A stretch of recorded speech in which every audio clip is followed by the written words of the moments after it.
Which of the following is the best description of the term ecosystem? So before getting into these statements, let's understand more about this particular term ecosystem. This ecosystem is nothing but it is the relationship between the biota and again the abiota systems in the environment. So usually we have the biota, that means the living things or the living organisms, and again the abiota, that is the non-living things, that means the surrounding environment, atmosphere, and again the soil. It represents the abiota. So here the biota represents the living organisms. It further categorizes into producers, consumers, and also decomposers.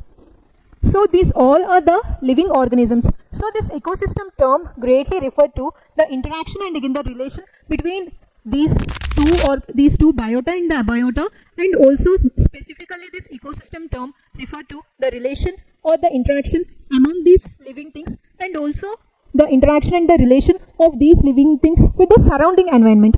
So it is the combination of biota and again the abiota. So if you see the statements with regarding to the term ecosystem, it is a community of organisms interacting with one another. It is a correct one, followed by the part of the earth which is inhabited by the living organisms. It is not talking about the inhabitation, it greatly talks about the interaction. So B is an incorrect one, followed by community of organisms together with the environment in which they live. It is not talking about the mere sustenance of the organisms. It greatly talks about the interaction among the living organisms and the interaction of these living organisms with the surrounding environment. So C is also an incorrect one, followed by the flora and the fauna of geography area.